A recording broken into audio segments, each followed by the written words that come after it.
importante sobre el método inductivo y también el método retórico para yo aprender la palabra del Señor. Ahora, usted me dice, ay, solamente es teología, yo no estoy para eso. Aunque no lo crean, aprender de la palabra del Señor desde un principio va a ser más revelación a tu vida que inclusive cuando te lo cuenta alguien. Y sí, tenemos que saber dos diferencias que es método deductivo y método inductivo. En primera instancia, método deductivo es cuando tú escuchas una palabra, por ejemplo, ahorita que yo te estoy diciendo de esto, de una predicación sobre Jonás, y te voy explicando cómo era Jonás. Eso se trata del método inductivo, que prácticamente un maestro, un comentario o un predicador te habla sobre esa enseñanza, cualquier tipo de enseñanza. Pero método inductivo es cuando buscas la información por tu cuenta. Y sí, uno dice, pero ¿será que buscando la información por mi cuenta voy a entender mejor que otra persona me explique? Sí. ¿Por qué? Porque en el método inductivo vas directo a la fuente y la fuente es la palabra del Señor. Y la palabra del Señor es una fuente primaria, o sea, no una fuente secundaria que tú tienes que buscar otros libros para entender la palabra del Señor, no. La fuente primaria es que tú vas a la primera instancia y tú dices, entonces prácticamente lo que me quiere decir Jonás es que hubo mucha misericordia allí. Cuando yo trato de entender un poquito más lo que dice la Biblia, me da a entender de que sí, es que Dios me está ayudando en edificar a otras personas. Y sí, en primer lugar, método deductivo, como decía, es una persona que me está comentando, me está predicando o me está enseñando como maestro. Es Dios, su palabra, otros y yo. Pero método inductivo es Dios, su palabra y yo. O sea, no hay un intermediario ahí en medio de que diga, no, es que usar falda está bien, usar falda está mal. O sea, no hay alguien de por medio que me esté explicando eso. Al contrario, me está dando a entender de que yo mismo puedo averiguar si es verdad o no. O sea, si de repente yo le digo a cualquiera que esté a ustedes, a ver, no te subas al altar porque no tienes falda puesta, ¿tú qué vas a decir? Puede ser cierto o puede ser no cierto. Pero para eso existe el método inductivo, para enseñarnos que no hay tercera persona, sino hay una primera persona que es su palabra, obviamente Dios hablándome su palabra y yo aprendiendo de ella. Ahora, tenemos algo muy importante en este método inductivo. A la siguiente, porfa, Henry. Diapositivo. Al siguiente. Entonces, en primera instancia tenemos observación. Cuando yo quiero captar algo, tengo que saber que tengo que observar algo. ¿Cómo yo lo voy a observar? Cuando yo leo. Si saben que nosotros como ecuatorianos o prácticamente latinoamericanos somos no lectores, o sea, no nos gusta leer. De la gran cantidad de las personas no nos gusta leer. Y muy difícil es saber si Dios me está hablando en su palabra o no. Si no te gusta leer es muy difícil que la comprendas. Por eso, la observación es lo que me quiere tratar el mensaje, el pasaje de ese momento. La interpretación en la otra diapositiva. La interpretación es qué significa el pasaje, o sea, ¿qué puedo interpretar en ese pasaje? ¿Qué Dios me quiere hablar en la Biblia de la vida de Jonás? ¿Será que la vida de Jonás se puede parecer a mi vida? ¿O será que se puede parecer a la vida de alguien que está afuera en los caminos digamos, del ministerio como profeta o alguien que se está equivocando en eso? Sí, en primera instancia, en la siguiente diapositiva, vemos que también es la aplicación. ¿Cómo yo aplico en mi vida el significado de este pasaje? ¿Será que yo puedo aplicar a mi vida lo que Jonás hizo? ¿O puedo aplicar a mi vida lo que Dios trató de hablar en ese pasaje? Tenemos que aprender, número uno, ser buenos lectores para eso. Y sí, hay pasos que siguen que dice, ante todo, para yo entender la Biblia, la palabra del Señor, tengo que comenzar a orar. porque para yo interpretarla tengo que comenzar a orar. Por eso que dice, el Espíritu Santo es el que me da discernimiento en lo bueno y lo malo. Y sí, después de eso tenemos que leer con propósito, o sea, no digamos con una mala gana, o digamos ya porque me tocó leer, o digamos es que Salmo es el único capítulo que me gusta, o no quiero hacerlo porque no estoy buscando nada, no estoy encontrando nada, Jonás ya me lo sé de memoria. Pero la realidad es que Jonás es un texto, un, un libro de la Biblia muy ejemplar. ¿Por qué? Porque nos habla de una manera de sabiduría, de poesía y profética al momento de lo que él estaba viviendo. Y sí, hay que hacerse 6 preguntas. En la parte de ahí creo que está, en la otra diapositiva, porfa. Hay que hacerse 6 preguntas. ¿Quién? ¿Quién es el personaje de que me está hablando el texto? Ya sabemos que es de Jonás, ¿no? ¿Qué? ¿Qué fue lo que pasó con Jonás? Es el evento que pasó con Jonás. ¿Cómo? ¿Cómo está pasando ese evento? ¿Por qué está ocurriendo esa situación? ¿Cuándo? ¿Qué tiempo fue ese transcurso de que se fue a Tarsis y después se regresó a Nínive porque tenía que irse para Nínive? ¿Dónde? ¿En qué lugar? ¿Dónde fue los hechos? ¿Y por qué? ¿Por qué se responde ese acontecimiento? Dentro de eso tenemos también el marcar el texto y hacer una lista. Ahí sí, porfa, acompáñame con el Word. Ahora sí vamos a entrar en contexto, porque mucho bla bla a veces no entendemos, pero sí es necesario enfocarnos en algo. Que yo marqué en el libro de Jonás cierta forma, algunos colores, y quiero que ustedes lo identifiquen, porque conmigo van a aprender cómo yo escudriñar correctamente las escrituras. Y en primer lugar, tenemos una tabla de símbolos.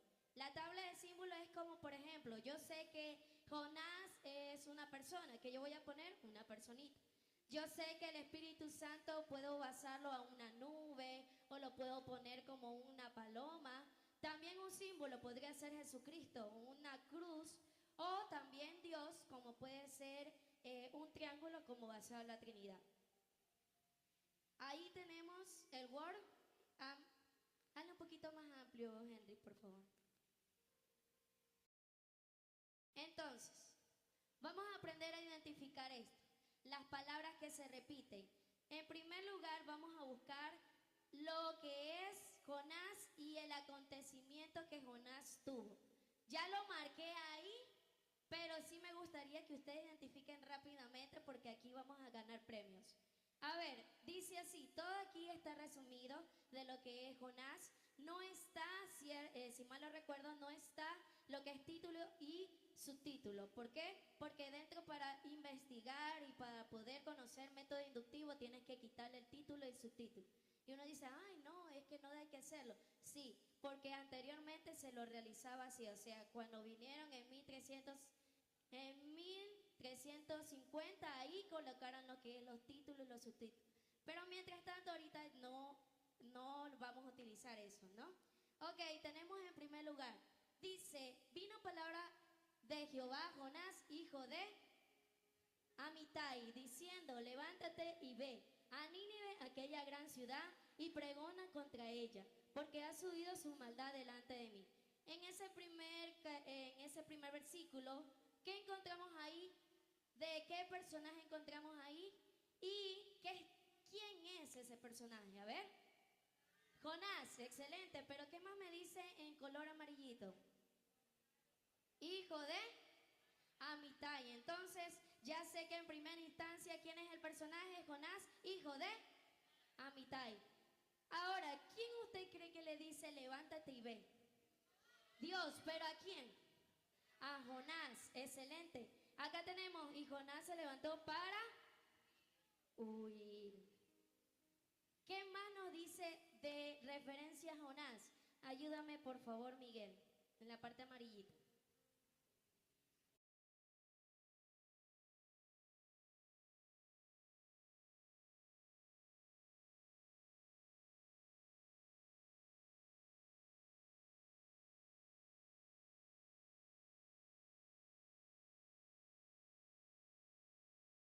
Entonces, sí, es que justo se le cambió el color, ya le vamos a decir por qué. Ahora, tenemos aquí el acontecimiento. Primero, ¿quién es Jonás? Hijo de...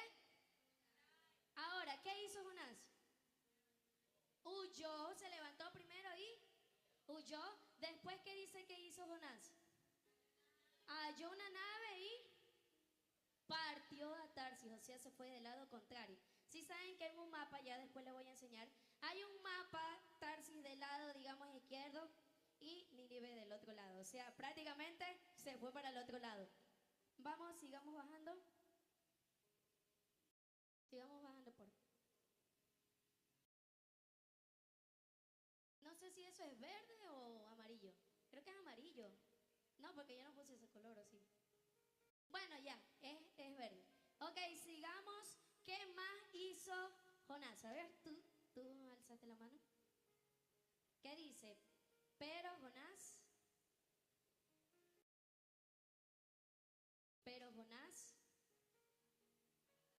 va, sí, en el amarillo, pero Jonás había bajado y se había echado a dormir. Entonces, Jonás huyó, llegó al navío y de allí se echó a dormir. ¿Y de ahí qué sigue? ¿Qué tienes, dormilón? ¿Quién le pregunta, usted cree que le hace? ¿Qué tienes, dormilón? ¿Quién le estaba haciendo esa pregunta? El capitán, ¿pero a quién? A Jonás, excelente. Vamos a seguir bajando. Sigamos bajando rápidamente. Y de ahí dice nuevamente, levántate y clama a tu Dios. Nuevamente, ¿quién le dice eso? El capitán, ¿a quién? A Jonás. En primer lugar estamos viendo a Jonás. Más abajo, la suerte cayó sobre Jonás. Excelente, sigamos bajando. Justo el amarillito dice, y él respondió, soy hebreo. Y más abajo dice, ¿por qué has hecho esto? Él se lo había declarado. En resumen, ya no está diciendo que Jonás huyó. Llegó al navío, después echaron suerte, cayó en la suerte sobre Jonás y de repente Jonás le dice, no, es que soy hebreo y estaba huyendo delante del Señor. Y después dice, sí, lo declaró. Prácticamente Jonás, el resumen que nos está dando a entender ahí es que Jonás hizo esa parte de ahí como alternativa, de quién era, quién le estaba hablando a quién. Entonces Jonás en esta parte dice, soy hebreo y temo a Jehová. Uno dice, ¿qué significa echar suerte? Echar suerte anteriormente era cuando en los juegos, ¿no? Se colocaban unos palitos. Y de repente el palito más corto era el que le caía la suerte. Era obviamente juegos antiguos. El palito más corto es el que caía la suerte, buena o mala. Y justo Jonás le cayó la suerte negativa. Y de repente dice que en el más abajito, sigamos bajando. Y le dijeron contigo, más abajo. Ya, y le dijeron contigo y les respondió, tómame y échame al mar. O sea, ¿cómo Jonás dice eso? Tómame y échame al mar. ¿Usted cree que Jonás ya sabía que iba a pasar, que de repente se iban a calmar las cosas? No. Pero, ¿por qué dijo tómame y échame al mar? Como que de repente me voy a morir. No. Más adelante dice, yo sé que por mi causa ha venido esta gran tempestad. Si saben que de repente que esos marineros echan a Jonás al mar, ¡boom! Se aquietó todo. Y sí, Jonás, él no estaba con buena gana, él se había enojado, él no quería hacer nada, pero sí sabe qué pasó. Dios tuvo misericordia de Jonás. Uno dice, no, que Jonás todo su proceso de todos los capítulos, Jonás era un desobediente y solamente quería hacer las cosas mal. No, Jonás tuvo misericordia de Dios. Y si saben que a pesar que uno diga, ay, pero solamente porque es profeta, no, tiene misericordia, ¿no? Más adelante vamos a ver otras dos misericordias con él, tercera misericordia que Dios tuvo. Ok, entonces tenemos que saber que Jonás sintió, perdón, Dios sintió la misericordia y los ninivitas también necesitaban misericordia, porque Dios no hace acepción de personas. O sea, ya más adelante vemos a un Jonás, sí, arrepentido, porque estaba dentro de un pez, estaba justo en ese momento de la circunstancia. ¿Por qué tenemos que esperar nosotros que nos pase algo difícil? No es necesariamente estar dentro de un pez, pero es como una tempestad, dentro de un momento difícil para recién clamar a Dios. Sí, Jonás hizo así. Justo dice que Jonás le dio gracias al Señor por lo que había pasado, ¿no? Más adelante, más abajito dice, ya lo echaron al mar y estuvo Jonás en el vientre del pez. Entonces Jonás oró a Jehová su Dios dentro del pez. Más abajo, justo en la parte amarillita dice, Jonás a Jehová y dijo, en mi angustia Jehová me oyó. Y como oyó mi voz, más abajo, me rodeó la corriente, todas sus ondas y todas sus olas pasaron sobre mí. Bueno, en ese momento, cuando estaba en el pez, Jonás, él comenzó a orar, a clamar al Señor, porque estaba en un momento difícil, estaba en un momento de que vida o muerte, o sea, prácticamente estaba más en la muerte que en la vida. Y por eso Jonás comenzó a hacer, digamos, una exclamación de una oración. Dios, ayúdame, es como un abismo que estoy aquí, estoy rodeado de todo lo que mi alma me perturba, tantas cosas que pudo decir Jonás ahí. Más abajo, todo eso es una oración, ¿no? Más abajo, más abajo.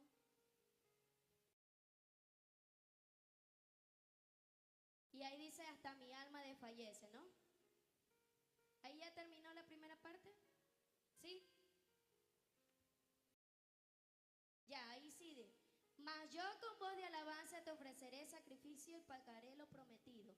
Vomitó a Jonás en la tierra, o sea, el pez. Ahí, ¿qué vamos a recapitular todo esto? Jonás estaba dentro del pez. Él clamó, le pidió al Señor que por favor lo saque de ese pez. Y de repente, ¿qué ocurrió? Dice que él, ¿ah? Bueno, no la ballena, el pez grande lo vomitó. Más abajo, para ir finalizando de Jonás. Más abierto. Dice, por segunda vez a Jonás, levántate y ve. O sea, después que lo vomitó, Dios vuelve y le habló. Dice, levántate y ve, proclama el mensaje que yo te diré. Y se levantó Jonás e hizo caso. O sea, Jonás se arrepintió. Dios tuvo misericordia de Jonás. Y aparte que Dios tuvo misericordia de Jonás, ¿qué le dijo? Nuevamente, ve. O sea, es como que de repente, tú que de paso le desobedeces a Dios que está hablando, y Dios de nuevo le dice, toma, te regreso todo lo que lo perdiste. Te regreso todo lo que quizás en algún momento dijiste, no, yo no quiero obedecerte. Y si saben que Jonás tuvo hasta que pagar su pasaje para ir a Tarqui. Anteriormente los profetas no pagaban algo, se lo daba, Dios le daba la provisión y de repente se iba. Pero justo por su desobediencia que hizo, pagó el pasaje. Y sí, más adelante vemos ya la consecuencia de eso, más abajito. Allá, ya está.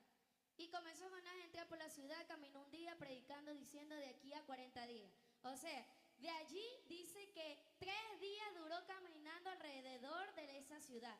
Y cuando fue 3 días caminando alrededor de esa ciudad, le dijo al pueblo, o bueno, a Nínive, que era una gran ciudad, le dijo, en 40 días Dios lo va a matar. ¿Cómo se van a sentir esas personas? Mal. Pero, ¿ustedes creen que por qué le hizo caso? A ver, ¿por qué ustedes creen que los ninivitas le hicieron caso a Jonás? A ver. A ver. ¿Por qué creen que los ninivitas le hizo caso a Jonás? Primero, lo primero. No. Olía a pez. Es demasiado obvio. Olía a pez. Ahora la otra sí. Dios estaba con ellos. Y si saben que sí, hay muchas ocasiones que nos tenemos que ir a nuestra vida diaria, ¿no? Y toparnos con personas que estaban pasando lo mismo que nosotros. O no tanto eso, ellos creen y tienen algo arraigado que de repente yo le digo, no, es que Dios es así, así, y ellos se quedan como que, ¿qué? O sea, están como un rompecabezas poniendo todo en sus partes. Muy bien, vamos a avanzar ya para finalizar esa parte amarillita.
Sí, Jonás era un hombre que se arrepintió, pero sea lo que sea,